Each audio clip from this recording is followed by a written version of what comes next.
Halo teman-teman sekalian, Assalamualaikum warahmatullahi wabarakatuh. Masih bersama saya, Pak Sul, di channel Guru Kreatif 4.0.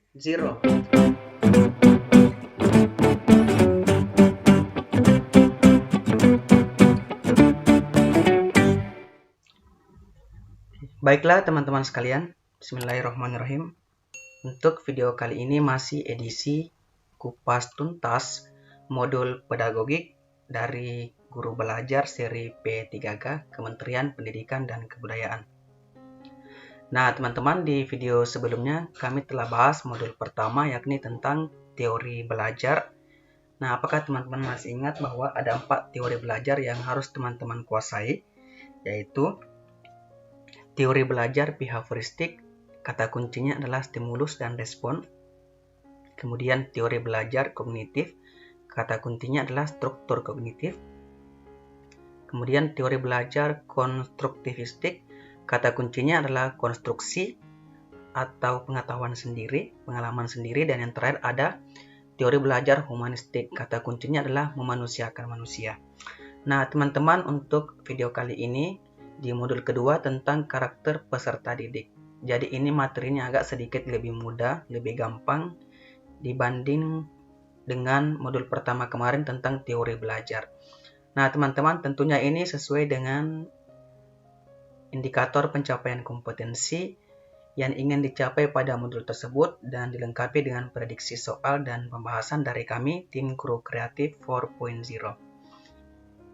Nah, teman-teman yang baru bergabung, jangan lupa subscribe ya channel ini agar teman-teman dapat mendapatkan pembahasan soal-soal P3K. Untuk indikator pencapaian kompetensi teman-teman, ada 5 yang harus teman-teman kuasai di sini. Yang pertama, teman-teman diharapkan dapat mengetahui pengertian karakteristik peserta didik. Setelah itu, teman-teman tahu macam-macam karakteristik peserta didik. Nah, setelah itu kita beralih ke materi yang lain tentang pengertian kemampuan awal. Nah, nanti juga teman-teman diharapkan dapat mengidentifikasi kemampuan awal peserta didik. Yang selanjutnya dapat menentukan kegiatan pembelajaran yang kondusif berdasarkan hasil identifikasi kemampuan awal peserta didik. Nah, untuk menghabiskan waktu teman-teman, kita beralih ke pengertian karakteristik peserta didik. Karakteristik peserta didik merupakan ciri atau sifat dan atribut yang melekat pada peserta didik yang menggambarkan kondisi peserta didik, misalnya usia, gaya belajar, kondisi sosial ekonomi, dan sebagainya. Karakteristik peserta didik dimaksudkan untuk mengenali ciri-ciri dari setiap peserta didik yang nantinya akan menghasilkan berbagai data terkait siapa peserta didik dan sebagai informasi penting yang nantinya dijadikan pijakan dalam menentukan berbagai metode yang optimal guna mencapai keberhasilan kegiatan pembelajaran. Nah, teman-teman, untuk memudahkan teman-teman belajar, jadi dalam setiap kata teman-teman, dalam setiap pokok materi, teman-teman cari kata kuncinya. Seperti di sini teman-teman, karena kita ingin belajar tentang karakteristik peserta didik, ini ya. Maka kata kuncinya adalah ketika kita mengenal kata karakteristik, maka yang terlintas di pikiran kita adalah ciri atau sifat. Karakteristik, ciri atau sifat. Karakteristik peserta didik artinya ciri atau sifat peserta didik kita. Nah, ciri atau sifat yang dimaksud di sini adalah contohnya usia, berapa usia anak didik kita, bagaimana gaya belajarnya, bagaimana kondisi sosial ekonominya, apakah dia berasal dari keluarga yang kaya, keluarga atau keluarga yang kurang mampu, bagaimana minat belajarnya, dan sebagainya. Apa tujuan kita mengenali ciri-ciri dari peserta didik kita, teman-teman? Nah, ini nantinya akan menghasilkan berbagai data agar teman-teman nanti kita punya data terkait siapa peserta didik kita dan sebagai informasi penting yang nantinya dapat kita jadikan pijakan dalam menentukan berbagai metode. Nah, teman-teman, tujuan kita mengenali ciri-ciri dari peserta didik kita adalah sebagai sumber data dan informasi penting yang nantinya kita jadikan sebagai pijakan dalam menentukan berbagai metode yang optimal guna mencapai keberhasilan kegiatan pembelajaran.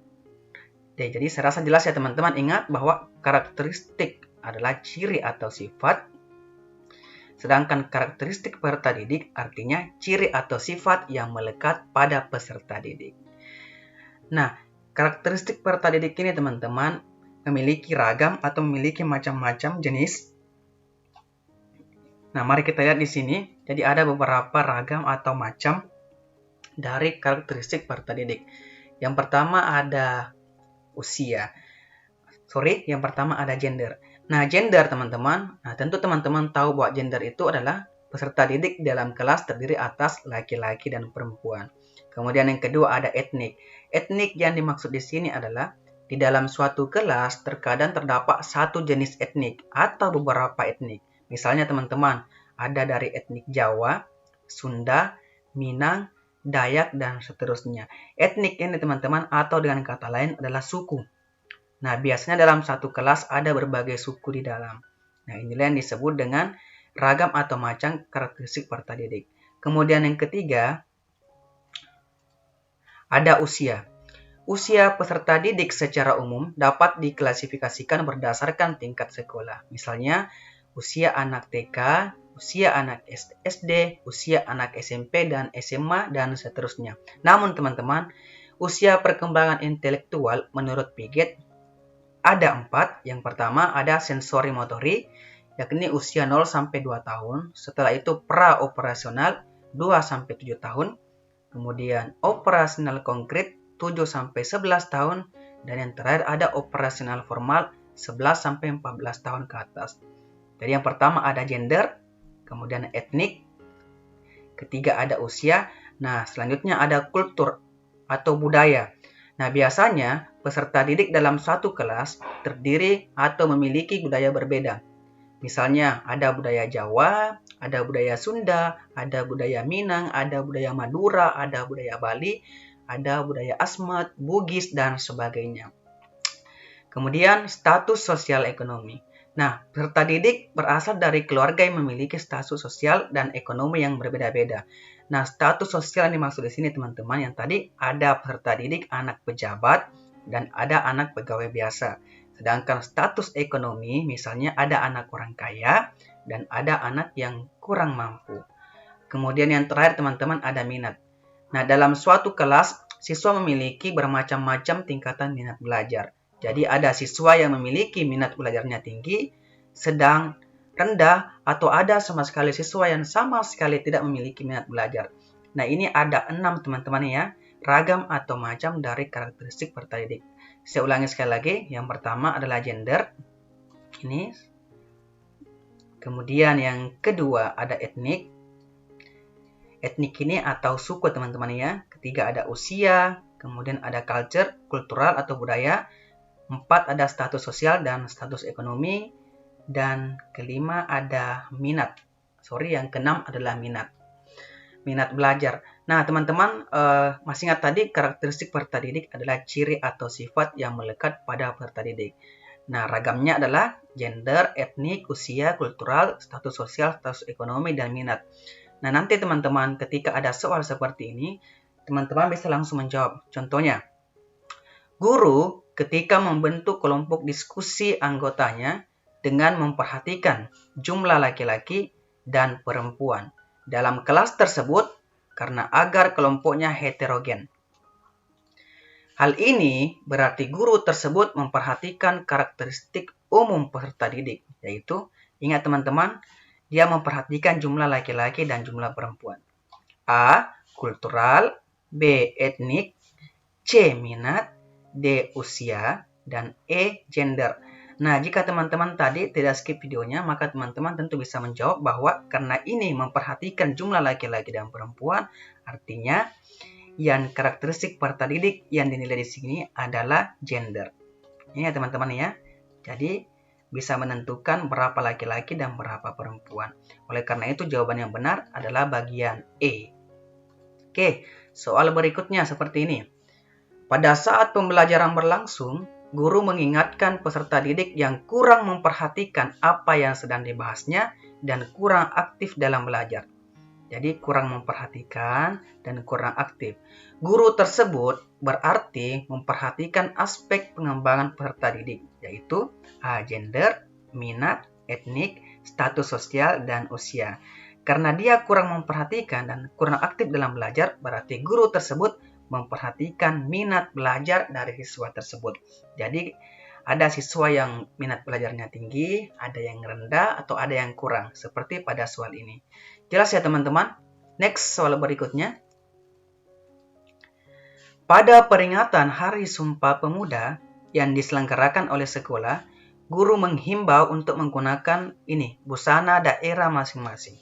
Guru tersebut berarti memperhatikan karakteristik umum peserta didik, terutama aspek A. Minat, B. Gender, C. Status sosial, D. Etnik, dan E. Usia. Nah, teman-teman, kira-kira jawabannya apa yang benar ya? Nah, jawaban yang benar, karena dia memperhatikan busana daerah, maka yang benar adalah etnik. Suku ya teman-teman? Jelas ya teman-teman, jadi dia memperhatikan adalah etniknya atau sukunya. Next, teman-teman. Pak Adit, seorang guru SMP X, ketika melakukan proses pembelajaran, beliau menghadapi peserta didik yang berasal dari berbagai latar belakang kondisi keluarga. Ada keluarga mampu, ini teman-teman, latar belakang kondisi keluarga. Ada keluarga mampu, ada yang miskin, ada orang tuanya menjadi pejabat, ada yang sebagai buruh dan pegawai swasta. Namun, Pak Adit memberikan perhatian dan pelayanan yang sama kepada peserta didiknya. Hal ini sebenarnya Pak Adit memperhatikan karakteristik umum peserta didik, yaitu, ingat, kata kuncinya adalah latar belakang kondisi keluarga.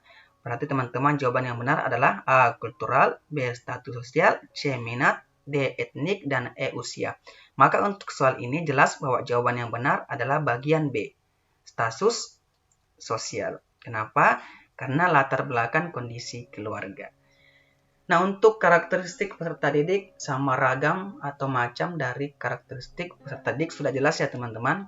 Nah, next, mari kita ke materi selanjutnya tentang kemampuan awal peserta didik. Nah, apa yang dimaksud dengan kemampuan awal peserta didik? Jadi, kemampuan awal adalah pemahaman, pengalaman, pengetahuan prasyarat, dan segala sesuatu yang dimiliki oleh peserta didik sebagai pengetahuan awal dan disusun secara hierarkis sebagai basis data pengalaman experiential database di dalam diri peserta didik. Nah, ingat teman-teman, kata kuncinya di sini adalah kemampuan awal adalah segala sesuatu yang dimiliki oleh peserta didik sebagai pengetahuan awal. Segala sesuatu yang dimiliki peserta didik sebagai pengetahuan awal. Nah, kemampuan awal teman-teman ini biasanya kita lakukan ini ketika awal tahun ajaran baru. Jadi contoh misalnya teman-teman ya, mata pelajaran PKN. Nah, ini atau mata pelajaran bahasa Inggris, PKN dan bahasa Inggris. Nah, biasanya ketika awal tahun ajaran baru, misalnya kalau untuk SMA di kelas 10, nah sebelum kita mengajar, sebelum kita masuk ke materi, nah biasanya kita dulu ingin tahu bagaimana kemampuan awal peserta didik kita. Sampai sejauh mana pengetahuannya tentang PKN, sampai sejauh mana pengetahuannya tentang bahasa Inggris. Nah, itulah yang dimaksud dengan kemampuan awal. Kemampuan yang telah dimiliki oleh peserta didik kita sebelum kita sebagai gurunya memberikan materi yang baru kepada peserta didik tersebut. Nah, itulah yang disebut dengan kemampuan awal. Kemampuan awal adalah kemampuan yang telah dimiliki oleh peserta didik sebelum kita memberikan materi. Dan ini biasanya terjadi di awal tahun ajaran baru. Di awal tahun ajaran baru atau di awal semester, teman-teman. Nah, kemudian identifikasi pengetahuan tentang kemampuan awal peserta didik sangat penting karena berguna untuk memberikan dosis pelajaran yang tepat kepada peserta didik, mengambil langkah-langkah yang diperlukan oleh guru, mengukur apakah peserta didik memiliki prasyarat yang dibutuhkan dan memiliki pola-pola pembelajaran yang lebih baik. Nah, itu tadi teman-teman, setelah kita tahu bahwa segini pengetahuan awal peserta didik, nah kita bisa memberikan dosis pelajaran yang tepat kepada peserta didik kita. Nah, biasanya kan dalam satu kelas, contoh dalam mata pelajaran bahasa Inggris, ada siswa yang kemampuan awalnya lebih sudah pemahamannya tentang bahasa Inggris sudah sangat tinggi, dan ada siswa sama sekali dia belum tahu tentang pelajaran bahasa Inggris meskipun dia sudah belajar di SD sampai di SMP misalnya. Nah, tujuan kita untuk mengidentifikasi kemampuan awal adalah untuk memberikan dosis pelajaran yang tepat kepada peserta didik kita. Dan tentunya siswa yang kemampuan awalnya sudah bagus, tentunya dosis yang kita berikan berbeda dengan siswa yang kemampuan awalnya masih sangat kurang.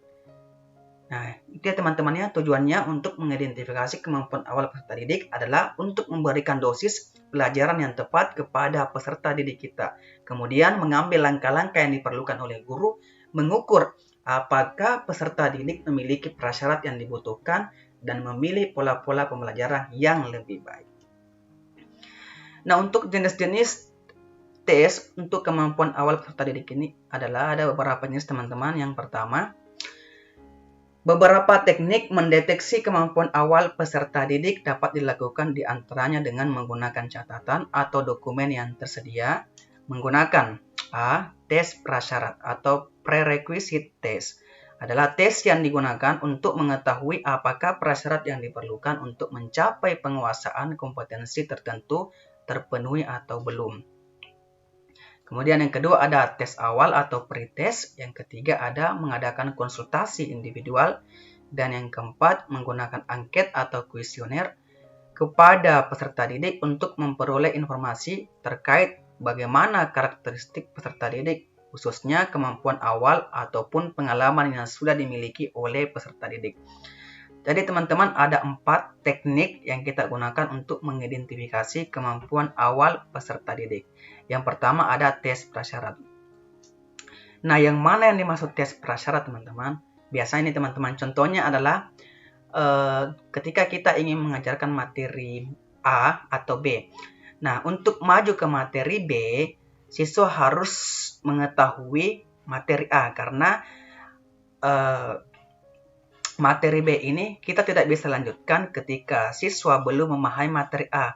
Nah, tes yang kita lakukan agar siswa mampu memahami materi A agar dia bisa lanjut ke materi B adalah menggunakan tes prasyarat. Artinya, tes yang kita lakukan, syarat untuk memasuki materi B adalah siswa tersebut harus lolos di materi A. Nah, itulah yang disebut dengan tes prasyarat. Kemudian yang kedua ada tes awal atau pretest. Nah, tes awal ini teman-teman biasanya kita gunakan sebelum memulai pembelajaran. Biasanya untuk mengetahui sejauh mana kemampuan peserta didik, kita sering mengadakan tes awal. Setelah itu kita berikan treatment, kita berikan perlakuan. Nah, setelah itu di akhir kita berikan post-test atau tes akhir. Apakah ada perubahan yang terjadi setelah kita berikan materi, setelah kita berikan treatment kepada peserta didik kita. Kemudian yang ketiga adalah mengadakan konsultasi individual. Artinya di sini teman-teman, biasanya untuk mengidentifikasi kemampuan awal, kita mengadakan konsultasi atau wawancara secara langsung dengan siswa. Nah, dalam wawancara itu, kita tanyakan kepada siswa sejauh mana kemampuan mereka saat ini. Nah, yang terakhir, kita bisa menggunakan angket atau kuesioner kepada peserta didik. Nah, untuk angket mungkin ini agak lebih mudah sedikit dibanding yang tadi teman-teman ya. Nah, apa tujuannya angket adalah untuk memperoleh informasi terkait bagaimana karakteristik peserta didik, khususnya kemampuan awal ataupun pengalaman yang sudah dimiliki oleh peserta didik. Oke teman-teman, saya rasa untuk kemampuan awal serta identifikasi kemampuan awal ada 4. Ini sudah jelas ya teman-teman. Dan mari kita lihat bagaimana prediksi soalnya nanti. Nah, Pak Guru Dedi mengadakan konsultasi individual dengan cara mewawancarai peserta didik secara informal untuk mengetahui prestasi peserta didik dan permasalahan yang mungkin mereka hadapi, baik akademik maupun non-akademik. Pak Guru Dedi dalam hal ini sedang melakukan salah satu. Jadi Pak Guru Dedi ini mewawancarai peserta didik. A. Teknik layanan konseling kepada peserta didik. B. Teknik menentukan strategi pembelajaran. C. Teknik menentukan media pembelajaran. D. Teknik mengidentifikasi struktur kognitif peserta didik. Dan E. Teknik mengidentifikasi kemampuan awal peserta didik. Nah, teman-teman, karena Pak Guru Dedi mewawancarai peserta didik untuk mengetahui prestasi peserta didik, artinya Pak Guru Dedi telah mengidentifikasi kemampuan awal peserta didik dengan teknik konsultasi individu. Maka jawaban yang benar adalah bagian E. Jelas ya teman-teman? Ini tadi konsultasi individual. Jadi dia adalah mengidentifikasi kemampuan awal peserta didik. Next teman-teman. Tes yang digunakan untuk mengetahui apakah peserta didik telah memiliki pengetahuan dan keterampilan yang diperlukan ataupun dipersyaratkan sebelum mengikuti pelajaran tertentu disebut dengan, jadi kata kuncinya adalah dipersyaratkan. A. Tes awal. B. Tes identifikasi peserta didik. C. Tes prasyarat. D. Tes kinerja. Dan E. Tes minat dan bakat. Maka jelas ya teman-teman, jawaban yang benar adalah tes prasyarat. Adalah tes yang diisyaratkan sebelum mengikuti pelajaran tertentu disebut dengan tes prasyarat. Oke, next teman-teman. Teknik mendeteksi kemampuan awal peserta didik dapat dilakukan, di antaranya menggunakan catatan atau dokumen yang dijadikan sebagai salah satu sumber referensi untuk mendeteksi kemampuan awal peserta didik. Ingat, kata kuncinya adalah catatan atau dokumen. Catatan atau dokumen yang dimaksud adalah A. Dokumen display karya peserta didik. B. Kemajuan peserta didik atau rapor. C. Catatan anekdot peserta didik. D. Catatan harian peserta didik. Dan E. Catatan portofolio peserta didik. Nah, teman-teman, maka jelas sekali jawaban yang benar adalah bagian B, yakni kemajuan peserta didik atau rapor. Nah, biasanya teman-teman, kenapa jawabannya B? Nah, biasanya kita untuk mengidentifikasi kemampuan awal, kita bisa melihat nilai rapor yang didapatkan di sebelumnya. Misalnya teman-teman, untuk anak kelas 11 di SMA, nah untuk mengidentifikasi kemampuan awalnya, jika kita malas untuk melakukan tes awal seperti tes prasyarat atau pretest, nah kita bisa menggunakan rapor atau kemajuan peserta didik tersebut di rapornya. Ketika kita lihat nilainya bagus, berarti kemampuan awalnya agak lebih bagus. Nah, itu bisa kita jadikan sebagai referensi baru. Oke, jelas ya teman-teman, jawaban yang benar adalah bagian B. Oke, baik teman-teman, untuk video kali ini saya rasa cukup sekian mengenai karakteristik peserta didik. Jadi materi ini agak lebih mudah sedikit dibanding dengan modul yang pertama tentang teori belajar. Jadi ada 4, apa itu karakteristik peserta didik? Ingat bahwa karakteristik peserta didik adalah ciri atau tanda yang melekat pada peserta didik. Nah, bagaimana kita mengidentifikasinya? Kemudian apa itu tes kemampuan awal? Nah, bagaimana kita atau teknik apa saja yang kita lakukan untuk mengetahui, mengidentifikasi kemampuan awal dari peserta didik, yakni tes prasyarat, ada pretest, ada konsultasi individual, dan terakhir ada angket. Nah, teman-teman, untuk video kali ini cukup sekian dari saya. Mohon maaf jika ada kekurangan. Terima kasih selalu setia menonton channel kami, Guru Kreatif 4.0. Sampai ketemu di video-video selanjutnya, yakni tentang modul ketiga. Terima kasih. Wassalamualaikum warahmatullahi wabarakatuh.